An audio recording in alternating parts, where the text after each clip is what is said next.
देवीनारायणीयं दशकं 36 मूलप्रकृतिमहिमा।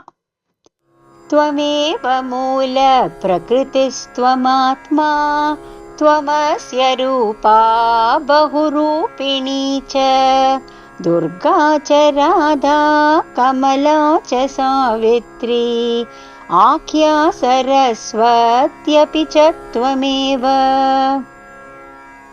दुर्गा जगद्दुर्गतिनाशिनी त्वं श्रीकृष्णलीला रसिकासि राधा शोभास्वरूपासि गृहादिषु श्रीर्विद्यास्वरूपासि सरस्वती च। सरस्वतीहा गुरुशापनष्टां त्वं याज्ञवल्क्याय ददात विद्यां त्वामेव वाणी कवचं जपन्तः प्रसाद्य विद्यां बहवोऽधिजग्मुः। त्वं देवि सावित्र्यभिधां ददासि प्रसादतस्ते खलु वेदमातुः लेभे नृपालोऽश्वपितस्तनूजां नाम्नां च सावित्र्यभवत् किलैषा।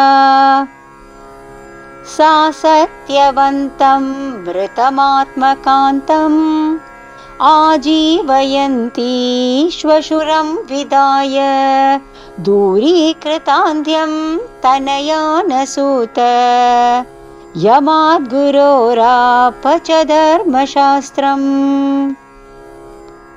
स्कन्दस्य पत्नी खलु बालकाम् अधिष्ठात्री च षष्ठीति जगत्प्रसिद्धा त्वं देवसेना धनदाधनानाम् अपुत्रिणां पुत्रसुखं ददासि।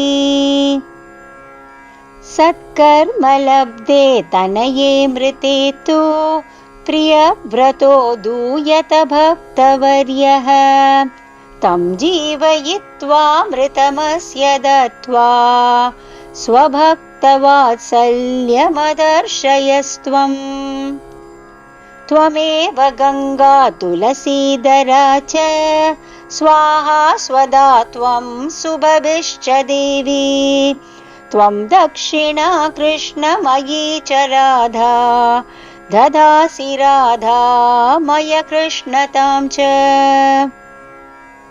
त्वं ग्रामदेवी नगरादिदेवी वनादिदेवी गृहदेवता च सम्पूज्यते भक्तजनैश्च या सा त्वमेवासि महानुभावे। यद्यत् श्रुतं दृष्टमपि स्मृतं च तत्तत्त्वदीयं हि कलांशजालम् न किञ्चनास्त्येव शिवे त्वदन्यत् भूयोऽपि मूलप्रकृते नमस्ते। श्रीमात्रे नमः।